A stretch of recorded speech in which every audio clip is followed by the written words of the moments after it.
to Bake, Thrift, Decorate. My name is Dusty and today is thrifting. I went to an estate sale. Well, hello Mexi Meme. Kiki! Kiki! Hi Kiki! Hi Meme! Hi, you're all purry. Why are you all purry, huh? I know, she doesn't like being held.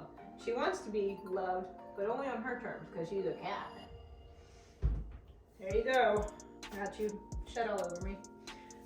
Anyway, went to an estate sale in Lumberton. It's about 45 minutes away from here, south. I'm cat hair.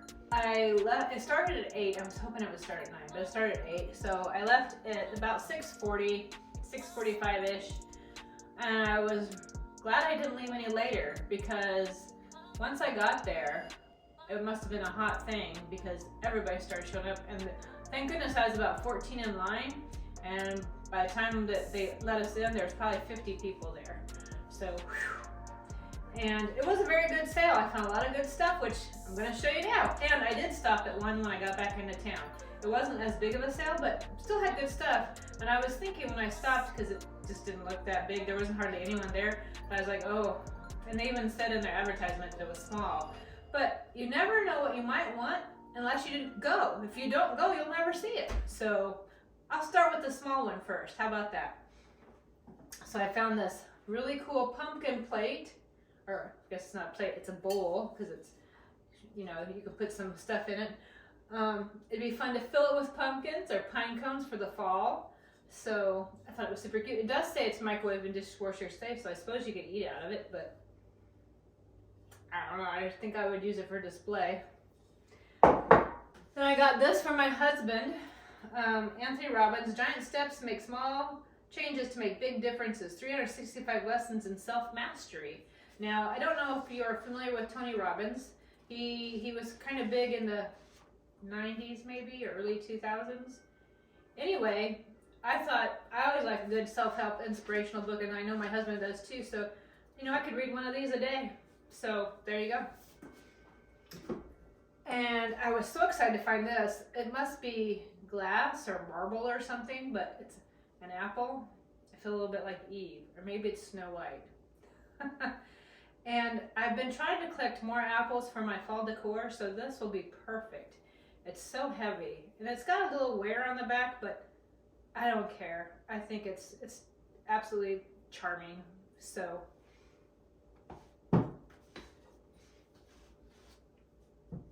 then I found this little, it's marked Hall on the bottom, like H-A-L-L, and it says made something, I can't quite read it, but it's got little like looking handles. It makes me think of a little crock because it's so tiny. I thought it'd be super cute to like have a jewelry trinket, or maybe you sit it in your kitchen and put your rings in it when you're doing stuff in the kitchen because it's a little crock. You could put a little bottle brush tree in it. I just find it a little adorable with little crock. Now this is melamine, and it says Boonton Ware, but I really like the shape of it. I think I'm gonna put it in my shop for like those people that love the 60s and mid-century modern stuff, because this would be a fun little piece. You could actually use it as a gravy boat. You could put decor in it. Yeah, I think it's a nice little piece. It does need cleaned up a little bit. It's showing a little wear. Not wear like it's been used, but wear like it needs cleaned up. So, but yeah, I'm gonna put this in my shop. Then I found these aprons, and I just think that I won't wear them, so I'm gonna put them in my shop for people that would like some for decor or whatever, or old fashioned. But isn't it just, I don't know if you can see the pattern on it. I just think it's so beautiful. And it's not stamped on, that's actually embroidered tiny little flowers on the pockets. And I'm almost, well, I guess it could be a lady's because it's long enough, but it's definitely, what do you want to call it, the cocktail apron, so that it looks really fancy smancy. And then I found another one also for my shop that I thought was really beautiful, because once again, it's got this nice embroidery. I'm assuming maybe it's a ribbon that's embroidered and sewn on there, but it would make a cute cocktail apron or for decor. So I got that one for that too. Now this is in my shop, or going in my shop, and it's Johnson Brothers, made in England, but a spoon rest, the transfer wear. I don't know what the pattern is, but I think it's very pretty. I love the detailing. Then this is an angel I got. I love the sparkle. I don't know if she'll show so that you can see all the sparkle, because there's sparkle on her gown and on her wings. It's almost like she's been dusted with fresh snow. And she's singing, and it even has writing on her book, Hark the Herald Angels Sing.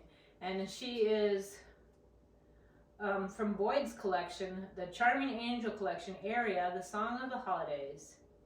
And she's a numbered piece. She didn't come with the box, but there's a part of me that kind of wants to keep her, but another part of me that's like, she should go in my shop, so it's hard to decide.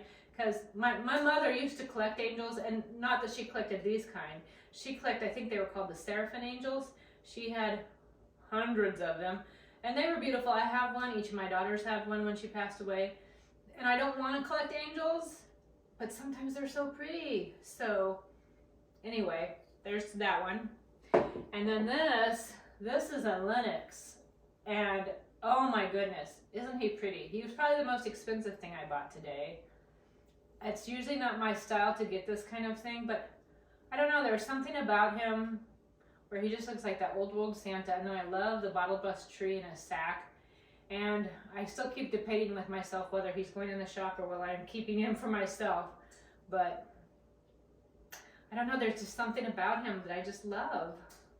So, you know, the little poinsettias and pearls, I don't know. I might have to keep him. And then I also found this pearl necklace. And I know it seems, and I'm sure it's not real pearls, it's pretty heavy, so it's hard to say. But I just thought it was beautiful. I liked how it looked against my neck.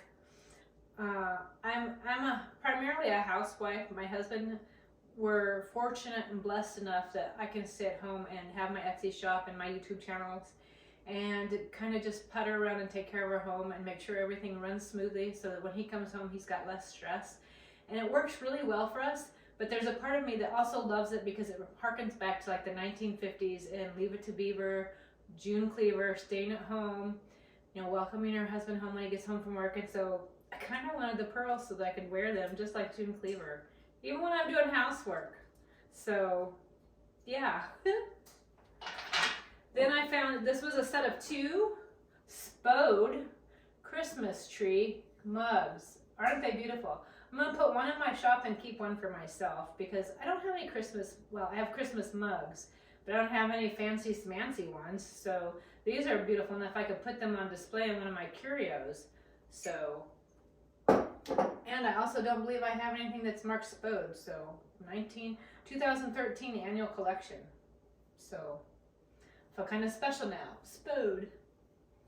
Then I also bought this tree, and this is going in my shop, although when I lit it up I kind of wanted to keep it. That's my problem, is I see so many things I love that I want to keep them myself, but I know they should go in the shop because I can't keep everything. I don't have space for it. But look at this when it's lit up. I have a faux candle here, and you could probably use a real candle, but I think I'd stick with the faux so that the inside didn't get all sooty. But look at how pretty that is. So this will probably be in the shop. So if someone's looking for a really pretty white Christmas tree that lights up from within, this will be in my Etsy shop. It's really hard to let it go, but I should. And then the other thing I couldn't pass up, and it's a little bit more than I usually pay for books at estate sales, but it's the North Carolina Christmas. And since we live in North Carolina and I absolutely love Christmas, I just, oh my goodness, it's got recipes. And I can't wait to look through it and look at the pictures and get the recipes. I mean, love it. It's 3 of my favorite things, North Carolina Christmas in a book. So the last thing I got from my shop is this. It's a cardinal plate. And it does say it's dishwasher and food safe, although I wouldn't eat off of it. I would use it for display because why not? And it's also cool because cardinal is a North Carolina state bird. I believe it's the state bird of other states, but I know it is for sure here. And I always love the whole idea of the cardinal, just like, I don't know if you've heard the saying that sometimes that like when someone else passes away, that someone that you love, when you see a cardinal, it's kind of like a message from them to say, hey, they're thinking of you. And my mama loved cardinals, and I have a bookmark that she'd sent me. It's Marjolaine Bastin from Hallmark, where she'd written on it that I know you love cardinals too, or something like that. Love, Mom. And so every time I see a cardinal, I think of her. So there's a part of me that wanted to keep it because it makes me think of my mama. But I don't really have more room for Christmas plates, so it's gonna go in my shop. So if there's someone special in your life that you've lost and you want that reminder, please purchase this and have that reminder. And the last one I got was for my daughter. She loves this saying, mind your biscuits and life will be gravy. And I couldn't pass it up when I saw it because I thought this is so her and it's going to look so cute in her apartment. So that is what I got today. I don't know that there'll be much that I'm styling because a lot of it is going in my shop or it's holiday other stuff. So this is probably going to be the end of my video, other than I will show you up close all the items. But how about a verse? Got our daily bread. Let's pick, let's do blue. I haven't done a blue one. And it shall come to pass that before they call, I will answer. Isaiah 65:24.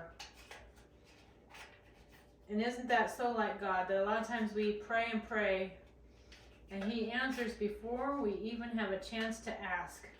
And I know that, you know, a lot of people get upset that like, why did I pray for this and it went the wrong way? And I prayed for healing for my mom and she died anyway. I prayed for, you know, that promotion and somebody else got the job. I prayed that I would get enough money to make this bill, but it still came due and I didn't have the money. But it's just like when you talk to people in real life. Sometimes the answer is no. Sometimes the answer is wait. Sometimes it's because, even though we can't see it, it's protection. That if He said yes to that, our outcome would be worse than if He said no. So He says no to protect us from that horrible outcome. Like, that'd be like saying my daughter wanted to go outside and run across the railroad tracks. Well, there may not be a train now, and they may think maybe she thinks she can, you know, beat the train. But I know that the train's going to come and she's not going to pay attention. So I'm going to tell her no now to protect her from the train that's coming later. And sometimes that's what God does, is He tells us no to protect us because He loves us. And sometimes He says no because maybe He closes the window on that job that you wanted so badly because He's going to give you a better job later, or in a few days or weeks or whatever. And if you'd taken that job you wanted, it would have worked out poorly and you would have hated it and it would have made your life a mess. And He wants to give you something so much better. So He says, wait, not that one, I have something better coming. And sometimes we just don't know any of those things because we can't see the big picture. It's like looking at a puzzle. You know, if you don't have all the puzzle image, but you have all these pieces, you don't quite know how it fits or how they go together. But if you got the box, you can see the whole puzzle and you know what the image should look like when you're done.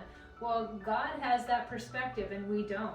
We just have the little pieces and He's got the puzzle box. So sometimes that's how it goes. But I'm rambling now and I just want to share that with you. But I will take an up-close view, and thanks for joining me on this thrift haul, our estate haul today. Hope you come back soon, friends.